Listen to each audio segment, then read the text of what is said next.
of substance use disorders in adolescents. Like I said, we know that different populations have different treatment needs. We can recognize it differently, and what we need to do to intervene and to support them is going to be different depending on the type of population that we're talking about.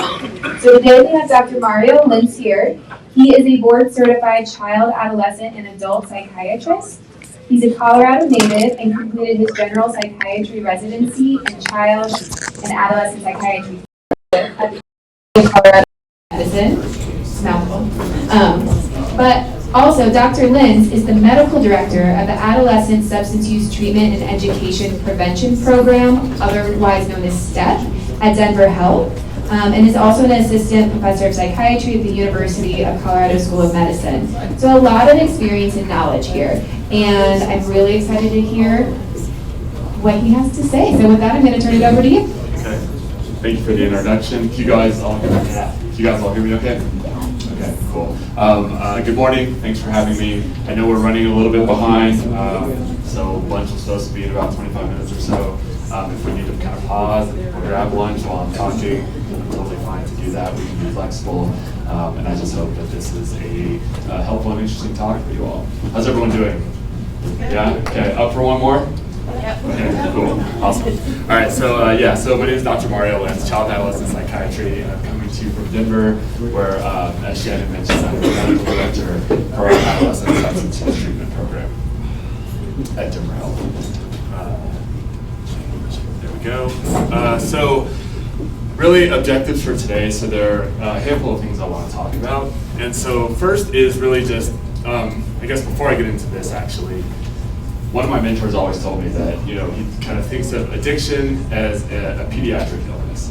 And the reason for that is because so much of the exposure, so many of the people that are using, even into adulthood, it oftentimes starts in adolescence. So it's really important that we get a good handle on this, have a good understanding of this when treating adolescents, so that we can help kind of prevent some of those trajectories, change some of those trajectories that can result in some pretty heavy substance use disorders for adults. So with that, we'll start off by talking about some of the normal development things to consider in adolescence, and we'll think about that in the context of risk for substance use. We'll then kind of look at just other risks and signs of substance use in adolescence. We'll look at current trends overall. It looks like kind of nationwide there's been slightly decreasing use, but unfortunately increasing risk with the substances kids are using. We'll talk a bit about the approach to adolescent substance use treatment, and then we'll wrap up talking about prevention, protection, and improving treatment outcomes in adolescents. All right, so Eric's, this is I want to highlight just a couple of points on the psychosocial theory of development. And so, when we're thinking about adolescents, kind of thinking of tweens to early 20s or so. And there's two kind of critical stages of psychosocial development that are happening that I want to just point out here. So in this first one, industry versus inferiority. Anyone familiar with Erickson's stages of psychosocial development? Cool. All right, so in this first one, industry versus inferiority, ages about 7 to 11. This is when kids are starting to compare themselves to their peers. And so up until this, it's kind of just me, my family, I get this praise or I get the feedback that I do. But starting around this stage in life, kids really start to compare themselves to their peers, questioning how do I compare? This is where kids will really start to measure their self-worth. And so the peer group starts to become a really major kind of point of self-esteem. The next one, in identity versus role confusion. So this is 12 to roughly 18. This is where adolescents are starting to search for a sense of self and personal identity. So this is when kids start to kind of push the boundaries a little bit. They're exploring, they're trying to figure out who am I. This can look like, trying different sports, hanging out with different groups of kids, getting into different music, different dress, whatever it is. But this is also when that risk for starting to try substances will start to increase pretty significantly.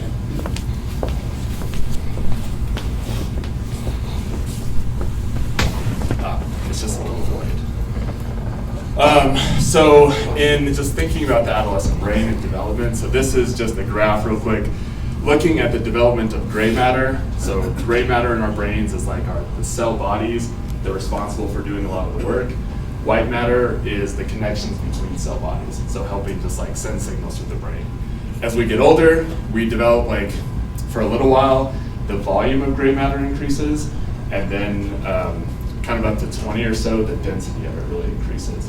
And what's happening during this period is when we're kids, when we're little, we have like all these neurons. Our brain is just making tons of new connections.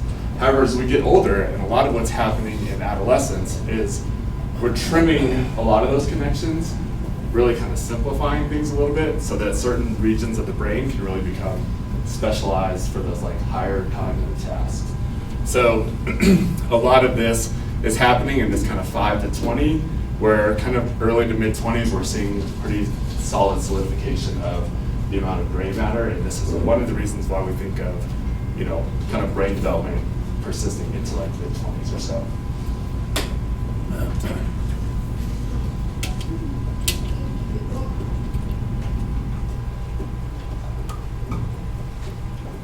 So I want to highlight just a couple things in adolescent development, and kind of think about these in the context of substance use. So real quick, we won't get into the nitty-gritty here, but these are just going to be a couple regions of the brain, this entire system called the mesocortical limbic system, and a couple regions here that are both pretty intensely involved in addiction and reward, but also regions of the brain that are changing quite a bit in adolescence.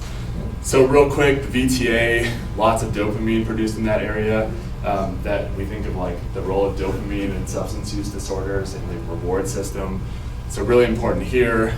The nucleus accumbens plays an important role in motivation, reward, also addiction. The amygdala, I feel like this is one people tend to know a little bit about, often linked to fear, plays a role in like emotional response, also helping assign like values to experiences. Hippocampus for memory, and then a lot of times we so often think about the prefrontal cortex. We talk about that developmental piece, we talk about adolescence, we talk about part of the brain just isn't quite fully developed yet, and that helps explain some of the, kids are more like kind of, they have less aversion to risk, and we see kind of slightly different behaviors that do tend to calm down as people enter into their mid-20s. All right, so in thinking about these different regions, some of these names will come up in the next few slides. All right, so a couple different points. So the first one is the developing cognition in adolescence. And so really lots of emerging cognitive skills starting to come online. Kids are able to better perform abstract reasoning, higher order reasoning. Working memory is really developing pretty intensely. There's a lot more self-monitoring, and kids are starting to become cognitively more flexible. Adolescents are definitely, this is something that affects adults too, but adolescents are going to be more prone to the impact of like emotional and affective or kind of emotional stimuli on their performance. And so what that means is like the emotional context of something, maybe the emotional feedback, the emotional perceptions that I'm getting from people or a situation is going to more intensely affect adolescents than it does adults. We might still get a little shaken by that stuff, but we've also had time to develop. There are certain brain regions, specifically the ventral striatum and amygdala, that seem to play a big role in this. So kids are just going to be much more sensitive to emotions, specifically negative emotions. And so really as they're learning to incorporate kind of the emotional piece with the cognitive performance pieces, that ability to like integrate negative emotion into how do I proceed and process in the world, that takes a long time. Really, we see protracted development in that area, and that is exhibited by, we see, in negative experiences, we're going to see elevated amygdala response in adolescents compared to fully developed adults. I think one of the key points in all of this developmental talk that like I'm starting with is just thinking about one, like what are the changes that are happening in the adolescent brain that in part it gives us a better understanding of like why adolescents the way that they are, maybe a little bit moody, maybe like prone to more risk taking. Also to understand that this isn't just necessarily kids being difficult, but this is like there are biological and developmental reasons for why things aren't the way that they are. And then furthermore, how do we keep this stuff in mind as we're approaching treatment in this age group? last piece is, so when adolescents have a negative or are exposed to aversive, like negative stimulus, the amygdala is going to fire more intensely and for longer periods of time as compared to adults. And again, that's not to be mediated by the role of the prefrontal cortex. In adults, it helps calm that down. In adolescents, that's not quite developed yet. So that may be why we see adolescents sometimes like struggling with intense emotions for longer, harder to recover from certain things. It's just because some of those brain systems are just still coming online. You all with me so far? Is this okay? Good level? All right, cool. All right, another piece that happens in development is this heightened sense of self. We hear things like adolescents tend to have a kind of this heightened sense of self, a lot of kind of focus on themselves. This is natural. Heightened sense of self is completely normal during adolescence.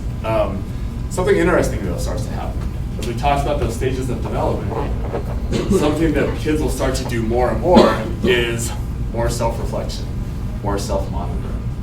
And as I'm reflecting more, and as I'm monitoring more, I'm also like noticing my peers a little bit more.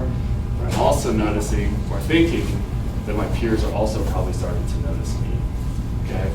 And so there can be lots of kind of self-monitoring. This is like prime time for the development of like different like types of social anxieties. Not that all adolescents will have social anxieties, but this is like prime for the development of that just because of the increased awareness, self-reflection, and self-monitoring that's happening at this time.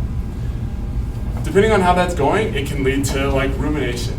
Lots of just kind of getting stuck on thoughts, overthinking this type of stuff, which can lead to kids starting to feel kind of down and even depressed.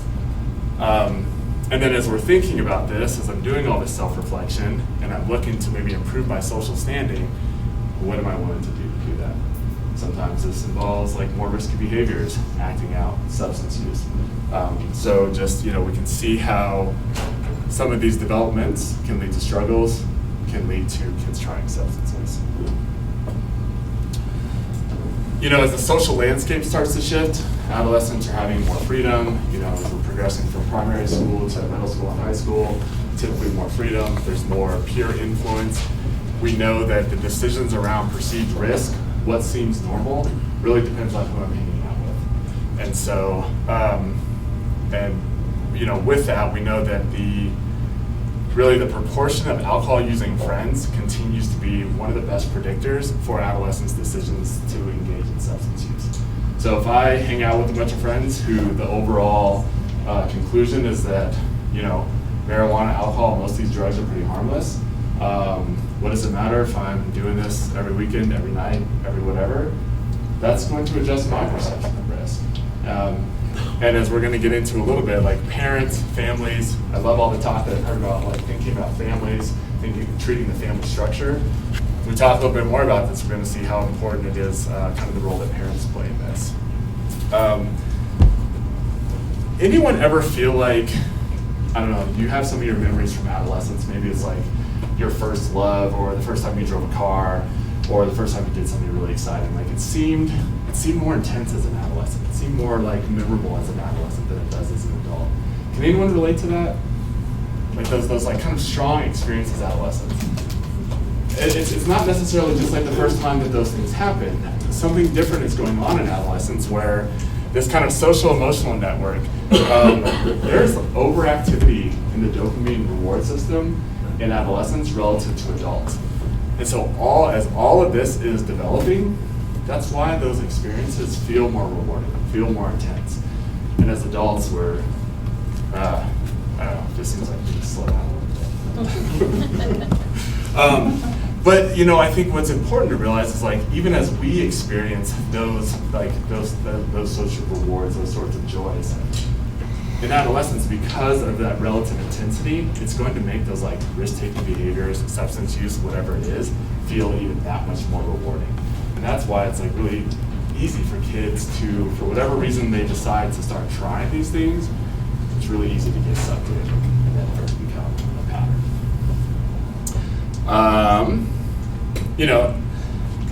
This piece about, the kind of what are my peers doing, what's normal, and I don't want to just give like peer pressure and peer influence a negative rap.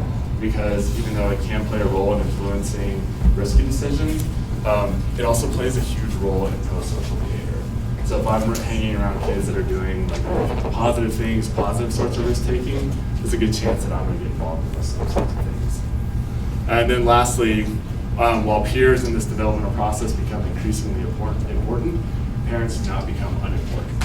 So we don't want to think of it as, well, they just care about their friends and they just want to be with their friends.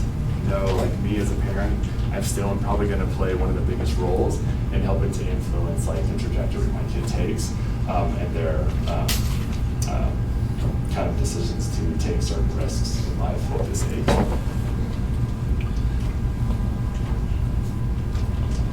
I think I've talked about a lot of this. Really, there can be short and long-term effects on the brain. A lot of the regions that are affected by substance use, the receptors that are affected, a lot of this stuff is developing and changing in adolescence as well. We know developmental changes can be accompanied by differences in mood, behaviors, cognition. And then lastly, something kind of interesting is, as we think about puberty, as sex hormones are increasing, this can modulate and influence the brain's response to reward. So there's so much going on at this time in the brain. So as we think about that, developmentally what's going on, some of the challenges that come up at this time of life, looking at different reasons why people start to try substances. Sometimes it's just for curiosity, to experiment. Maybe they've heard of a friend do it, kind of want to see what it's like. Sometimes it's to fit in. Maybe like socially not doing so well. We talked about that increased risk-taking behavior.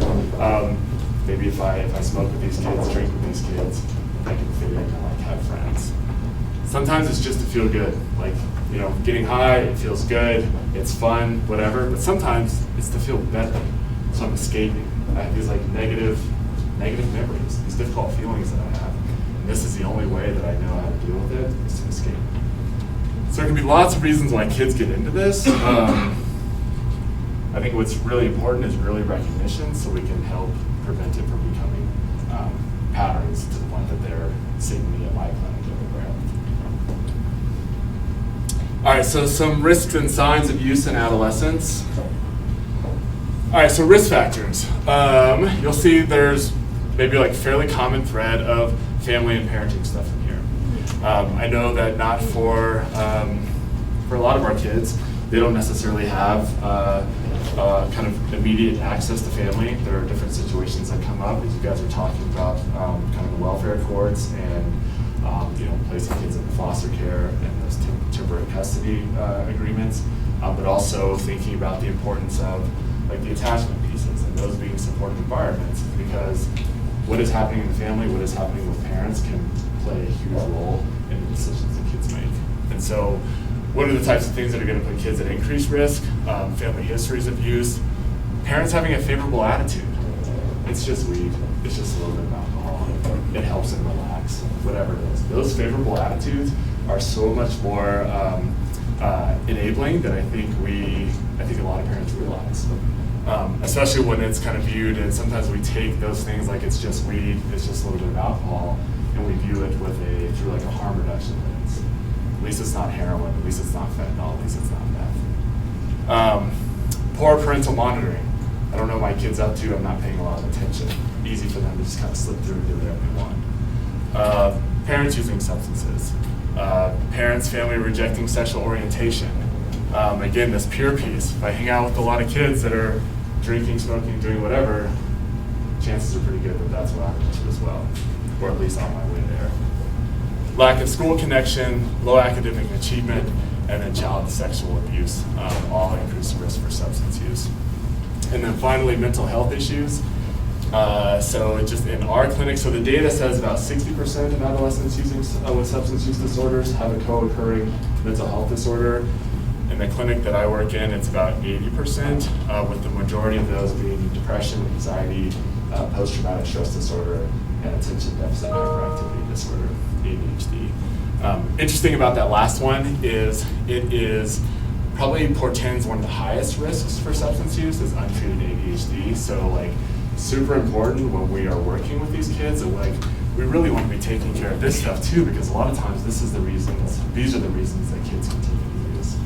And so if we're not addressing that mental health piece, like the whole picture of it, if we're saying you smoke a lot of weed to deal with your anxiety, and I'm not giving you anything else to deal with your anxiety, it's going to make it much more harder to separate from that substance use habit.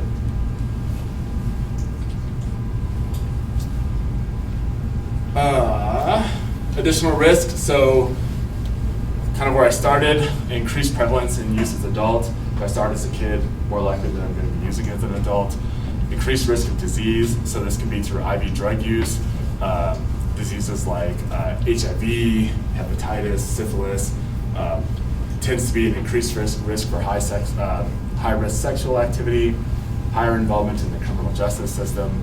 And so substance use disorders, at baseline, about 11% of 18 to 25-year-olds, about 6% of those over 25. However, if we look at jails and prisons, those numbers shoot up to about 63% to 58%. And then just increased risk of injury and death. So that can be through accidental overdose, traffic accidents, experiencing violence, mental health, and suicide risks.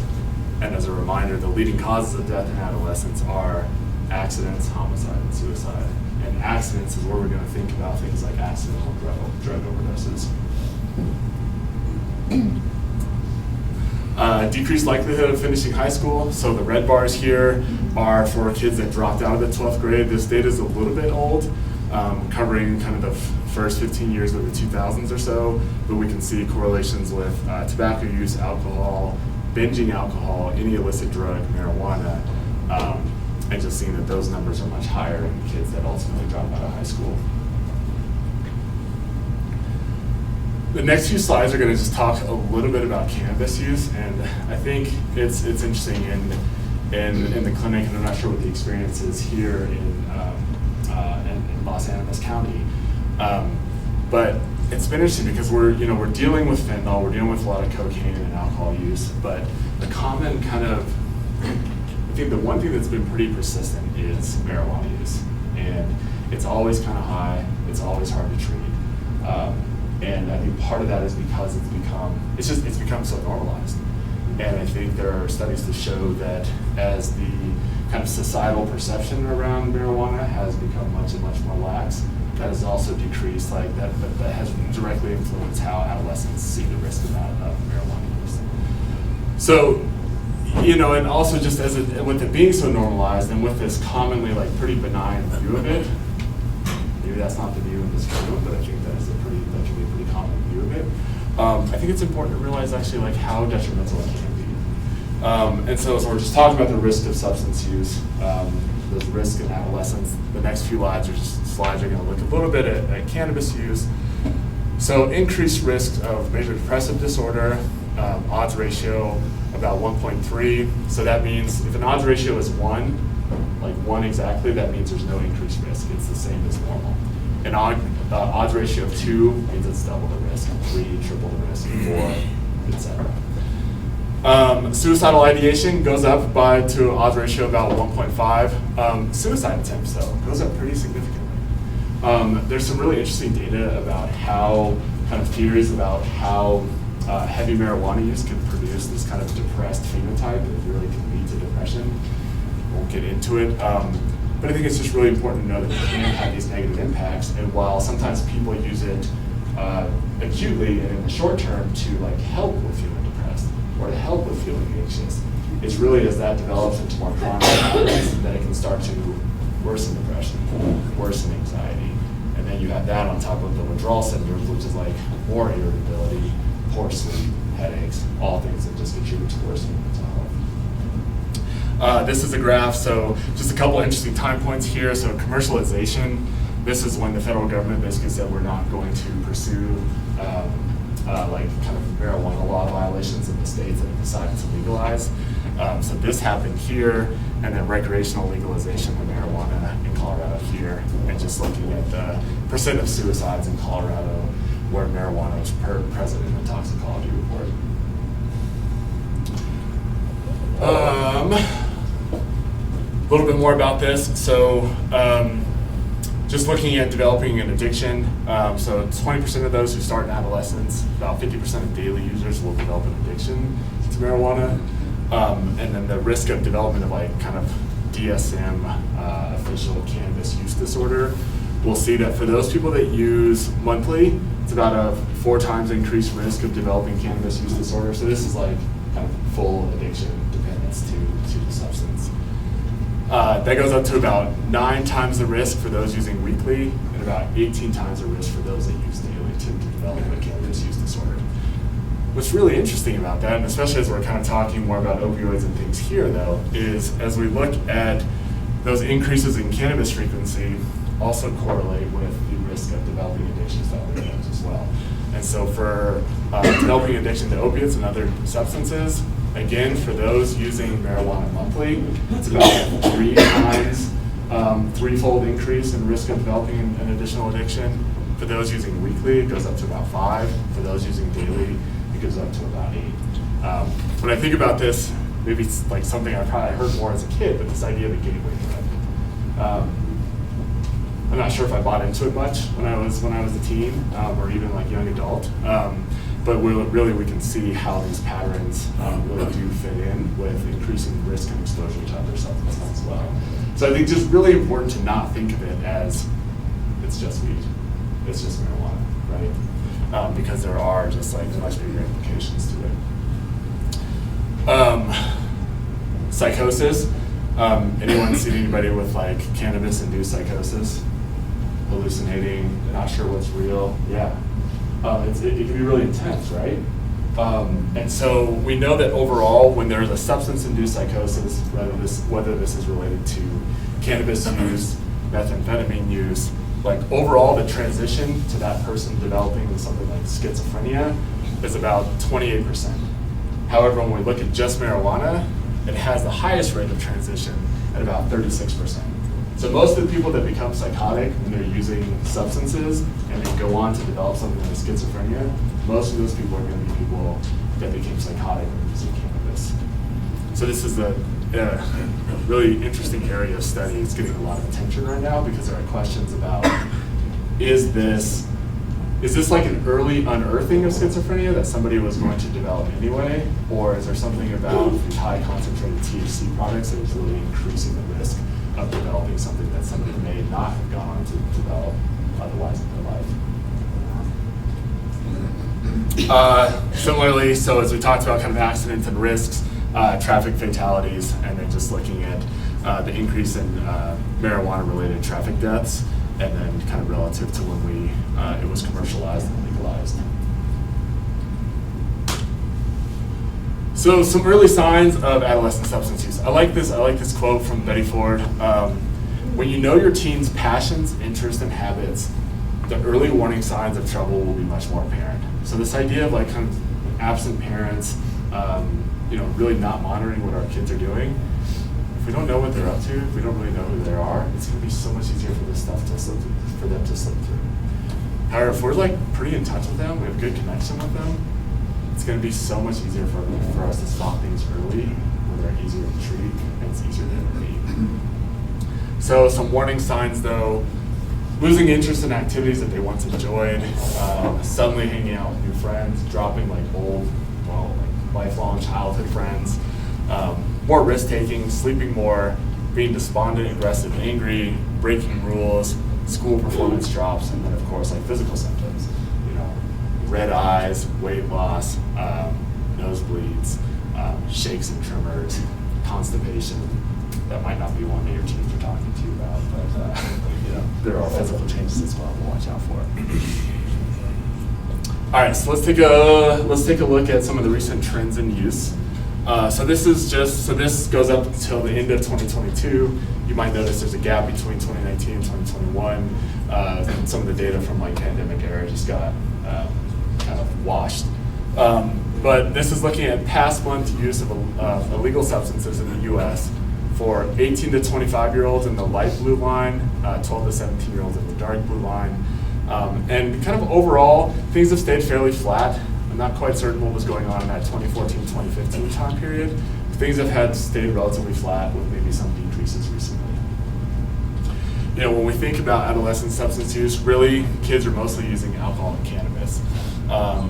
When we look nationwide, it's about 7% and 6.3% of US 12 to 17-year-olds report using alcohol and cannabis in the last month. Those numbers are higher in Colorado at 8.4 and 6.8% respectively. Should I do anything about that? I'll just, got it, okay. So, looking at overall use, things have been relatively stable from 2010 to 2020. So about 30.2 to 30.4% of 14 to 18-year-olds using in the last month.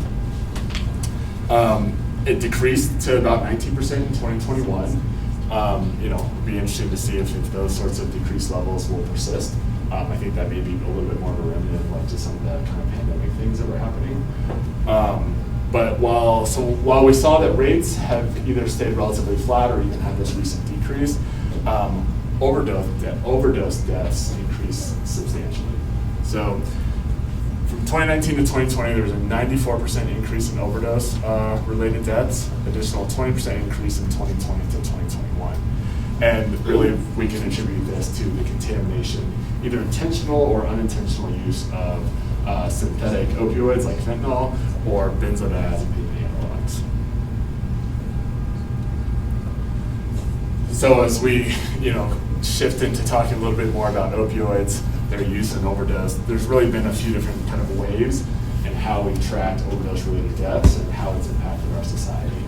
So, in the kind of early to mid-90s, really started to see like spikes in prescriptions for prescription opioids before realizing like, hey, people are developing addictions, people are dying. And so really in this first wave, as prescriptions are increasing, we see people develop addictions and start to die.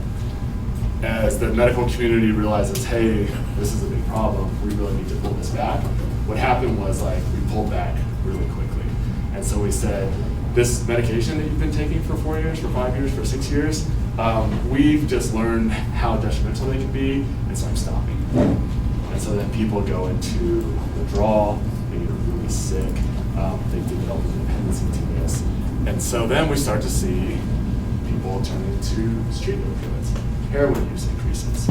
And by about 2010 or so, we start to see a rise in heroin-related overdose deaths. And then shortly thereafter, as synthetic opioids, things like fentanyl start hitting the streets, that's when we see this huge takeoff, really because of just the tremendous potency of fentanyl, and because of kind of flooding the streets, easy to access, because of differences in like bioavailability compared to heroin. People don't have to shoot it up to get the same effect. A lot of people are smoking it or snorting it. So it's just generally easier to access, much more dangerous, much more potent. We look at this, oh, that didn't show up very well. I'll tell you what's here. It's not blocked out for suspense. It just didn't show right. So when we look at these overdose trends in adolescents here, so in this graph on the left, we're looking at mortality among adolescents by substance type. Really, you're seeing a kind of similar here thing is that it's the illicit fentanyls and synthetics that are playing the biggest role in overdoses in adolescents. And we see that really spiking around 2019. And then when we break it down by race and ethnicity, seeing that the highest rate of overdose is in our American Indian or Alaska Native population, followed next by our Latinx population, and then decreasing from there. In 2023, we saw a first downward trend in opioid-related overdoses. Okay. I've been talking a lot more than I thought. Apologies. All right, so I will just kind of pick up the pace a little bit. Not talk faster, just say less. I think something really interesting here is what you can't see is that, so the highest numbers are for synthetic opioids. We saw a decrease in 2023, but what's also really important to know, these numbers for opioids are in like the 70,000s, and this is for all age groups, not just adolescents. We look at like stimulants, like methamphetamine and cocaine, these numbers are in like the 30,000s, almost 40,000s. And so it's not just opioids that are killing people and killing our kids. We really need to be thinking about these other substances as well. And so it is really kind of a wide range of drugs that are killing people. But seeing a downward trend from since 2018, or for the first time since 2018. So we'll see if that persists. Unfortunately, this data is about a year behind. Just it takes a year to finish and then to analyze. All right. Current treatment approaches.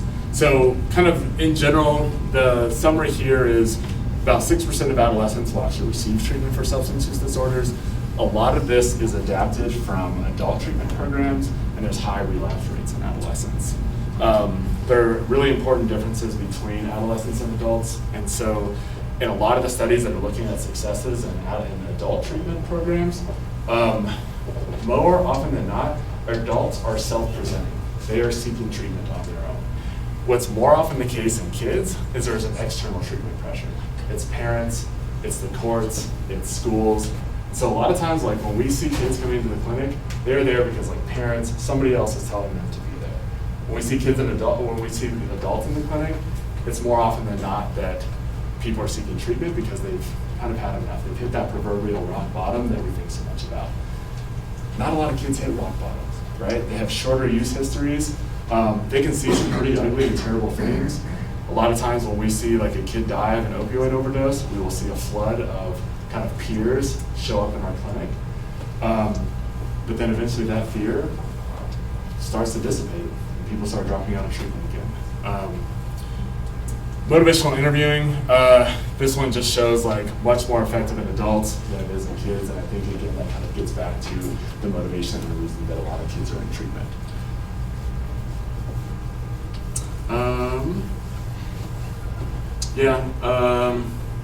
I think I've covered this, but yeah, oftentimes we just see lower readiness to change in adolescents, shorter histories of use. Oftentimes there are fewer consequences. By the time some adults are coming to us, they've lost their careers, they have some pretty serious charges, they've lost their families, spouses have left them, they haven't seen their kids in years.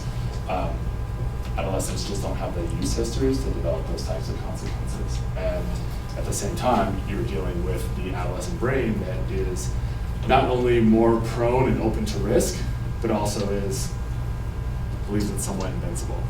These things might happen to some people, but they probably won't happen to me. This one's kind of self-explanatory. Predictors of worse outcomes, higher severity and more use, if they have co-occurring problems, mental health stuff, and if they drop out of treatment early.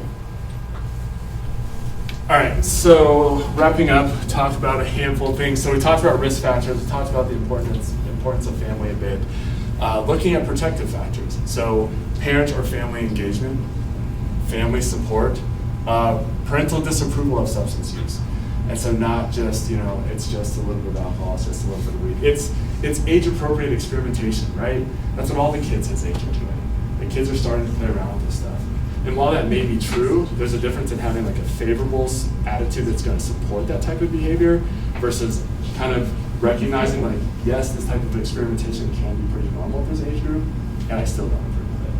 There are plenty of risks, and so it's important to talk to kids about these things.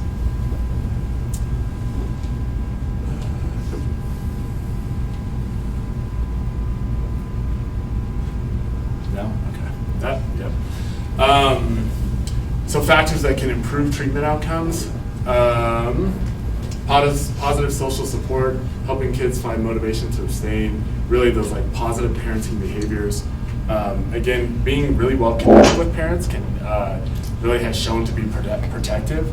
It can attenuate or kind of dull the impact of that kind of enhanced reward-seeking behavior that adolescents will often engage in. And while we talked about the kind of growing importance of peers.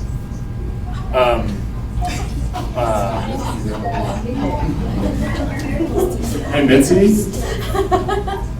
Mitzi, can you hear me? Can you mute your computer? Can I just... I can never hear that one.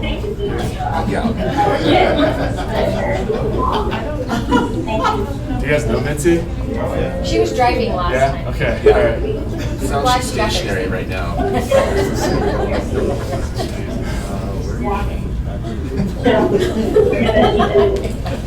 There she is. Mitzi, that's twice. Strike two. Strike two. So while peers have a kind of this growing importance, data shows that really parents, that parental connectedness can have a significantly greater impact on adolescent decision making. So really, really important too. As hard as it can be, as teens become kind of more moody, less interested in spending time with you, pretty sure that everything you say is wrong. Really important to try to maintain a positive presence in their life. And also not trying to start that in adolescence, right? So the more this is just like happening, this is the nature of relationships building up to adolescence, the more it is to sustain during those more difficult periods.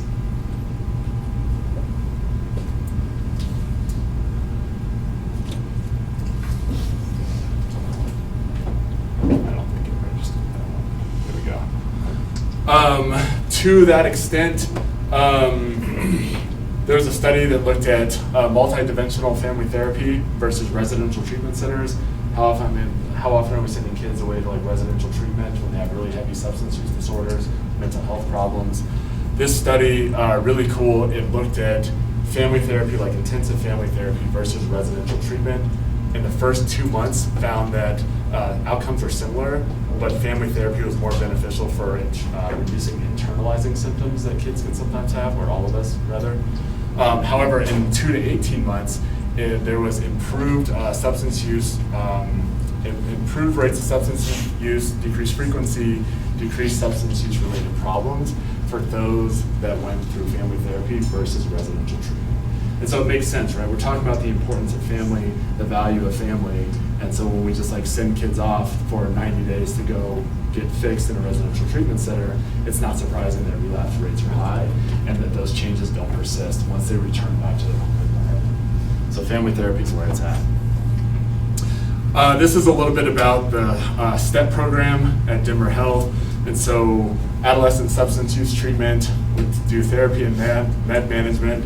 We're now offering in-home family therapy, intensive outpatient program. Really, we're just trying to kind of approach this like kind of as many wraparound services as we can provide for these kids and families. Here's just a little summary of what we see in the clinic. So this is for data for about the past 2 years. So about 170 kids per year, average age about 16, slightly more males than females. We do intakes up to 21 years of age, treatment up to 25. You can see those kind of top 5 co-occurring mental health disorders on the top graph. And then the most common substances we see in the clinic. And this opioid number is really so much higher in the last 5 years than it ever was previously. I mean, this we used to just barely be measurable, but so it's become a significant problem in the clinic. We also are present in 11 different high schools, so we have a school-based clinic as well. Not surprisingly, these kids aren't typically as severe. Tons of cannabis use, not a whole lot of other things. They see a lot of kids, so about 400 to 500 per year, but typically lower severity. All right, so I'll wrap up. I just have a couple slides left. I'm going to talk a little bit about opioid use disorder treatment. I heard mention of Suboxone earlier. Are you familiar with the different like medications for opioid use disorders? Methadone, Suboxone, Sublocade. Yeah, have some awareness of this stuff? Okay, cool. So medications, and so these are things that can really help with treating withdrawal symptoms, with treating cravings. People familiar with methadone. So methadone is going to act on the same receptors that like fentanyl does. When it acts on those receptors, it's going to turn it on like a light switch. It's not quite as strong as fentanyl does. It's going to last longer, and it's going to be a little bit more controlled. All these other ones, these are all buprenorphine products like Suboxone, Sublocade. Sublocade is a long-acting injectable. Are you guys using that at all up here? Heard of it? Okay, well, yeah. We'll talk a little bit about that. These are partial agonists. So they bind those same receptors, and like a dimmer switch on your lights, turns it halfway on. And so this is going to, and it binds with tremendous affinity. So when buprenorphine, Suboxone binds to a receptor, it's really hard to kick it out of there. This is one of the things that makes it such a wonderful medication, is that One, because it's only kind of halfway turning on that light switch, there's a ceiling for the side effects like respiratory depression, risk of overdose, and death. So that's going to be lower with things like buprenorphine. But also, once it's bound, if you have enough of it in the system, it's really hard to get rid of. So if I have a bunch of Suboxone in my system and I use fentanyl, chances are the fentanyl is going to have a really hard time out-competing that buprenorphine, and it might just go through my system, get metabolized pretty much undetected. I'm not going to experience the high, I'm not going to experience the side effect. This is why these medications are so protective and helpful, and the development of this long-acting injectable. So this is a once-a-month injection, FDA approved in 2017. We've been using it a fair amount in the clinic lately. It's been life-saving because it takes away the question of, do I want to take my Suboxone today or do I want to get high tomorrow? I'm dealing with a lot of stress. I'm kind of sick of this medication. I forgot. I was at a friend's house. I was traveling. Whatever the reason is. Sublocade, it's a once-a-month injection. It can go in your stomach, your butt, your thighs, your arm. Last a month, and it's just like you kind of set it and forget it. For a lot of kids, this really helps. It takes away that question of, do I want to take my medication? Do I want to do this type of treatment? It really just can provide month-long or even more protection from relapsing on something like fentanyl. Study looked at the comparison of the long-acting injectable versus standards of care, which is methadone or Suboxone.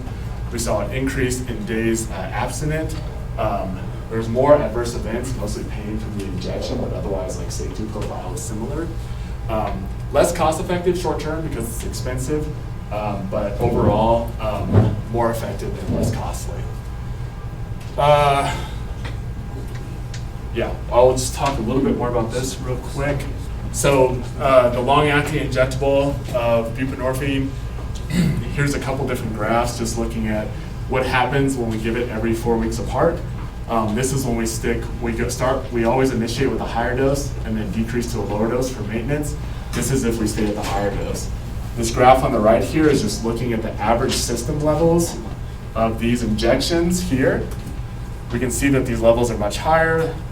The target for treatment is to be at least 2 nanograms per milliliter. You can see for somebody just taking 1 strip of Suboxone daily, chances are they're going to be below that threshold. Taking 12 or 16, they're barely getting there.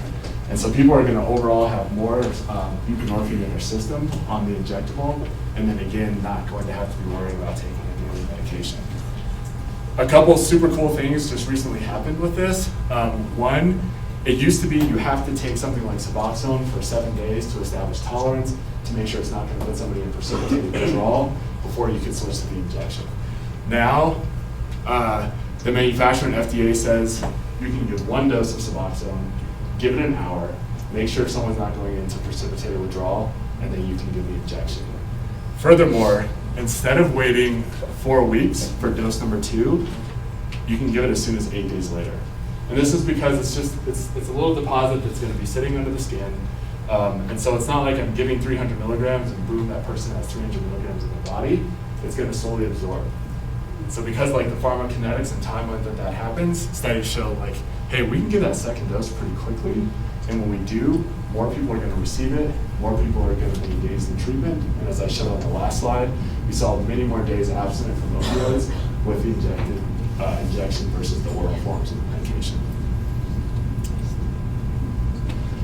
Also, I saw all the Narcan out there, so signs of overdose, knowing what to watch for. And then I think the biggest, one of the most important things with Narcan and naloxone is call 911. Okay? Naloxone, super short-acting medication, like 30 minutes. And so if I see someone down, I give them naloxone, they wake up, they're wide awake, everything seems okay. Wrong. Problem is this medication is going to be gone from their system within like 30 minutes to an hour. And so they still have all this fentanyl floating around. And once this is out of their system, the fentanyl just binds back to those receptors and they go right back to overdose. So super important, if you're ever having to like Narcan somebody, call 911 because they are going to need to go to the hospital, they're going to need supportive care, just because of that risk of like once this medication clears, they could be right back where they were before you found them. Harm reduction stuff, so distributing Narcan widely, we hand out a lot of fentanyl test strips. There's this never use alone hotline for people that are continuing to use, but they're in this treatment process. Get on the phone with somebody while you're using so they can make sure you're safe. And that's all I have. Let's wrap there. Any questions? I do have a question. Yeah. What age group do they start using the MAP treatment for youth? Yeah, so so a lot of the FDA approvals don't go below 18, but like we so often do in pediatric and child and adolescent psychiatry is kind of adapting what we know from the adult world and trying things with kids. So we will typically start using, depending on use, I would say we're usually about 14, 15 is when we'll start using like buprenorphine or even like Sublocade in some of our kids. And real quick on that point, sorry, is one of the other really fantastic things about Sublocade is it does improve treatment engagement. It does diminish days of use, but because it's so long acting, it's so much easier to come off it. And so when that time comes, the decision comes to say, okay, we can stop medication-assisted treatment. Oftentimes we can just stop the injections, and then it will just slowly taper over the course of the next like 5 to 6 months out of their system. And so people are less, when things slowly taper, you're less likely to withdraw, develop like a strong withdrawal profile. So people typically come off it really smoothly. Thank you. My question is, with all these adolescents being connected, super connected to social media, they have a front row seat to what's happening not only locally but nationwide in the world. Recommendation, perhaps I have this suspicion of hypothetical perspective that social media is creating such a negative impact and leading teens and adolescents to the use of opioids. Is there an opportunity for your community, as you're already working in schools, to begin to collect data? How is that social media impacting the opioid prevalence within that community? Yeah. So I think it's, social media use is something that we're always trying to be aware of in the kids that we see in clinic. And certainly we'll see a lot of kind of social media trends associated with identity disorder for one, a variety of things that are hot on TikTok. We'll see it in the clinic as well. And we know that there can be like some positive connection through social media, but we also know lots of negative influence. We will have people come in and say they just want medications for opioid use disorder and they don't want anything to do with therapy. And that can be a fairly kind of common message hovering around social media right now. I think the idea of like doing a study and looking at this specifically, we do have access to a lot of adolescents in this treatment world, and so it would be an interesting study to launch because I think across mental health, there are all these big questions of what is the impact of social media on a lot of things that we see in our times currently. But I would suspect that there is definitely some substantial negative impact, but also probably some protection as well from that. I'll also just add that the Attorney General, Phil Weiser, he helped to introduce a couple of bills to address some of the negative impacts that social media are having on our youth, particularly because there are AI chats that do, it's really easy for youth to figure out how to get substances on social media. So there's a lot of data out there and there's a lot of work on it, and if that's something that this community is interested in learning more about, then I can get some of those resources down here to get that information out. Anybody else? Thank you for your patience. I know we're 30 minutes into lunchtime. It's been great to be here. Thank you for your time.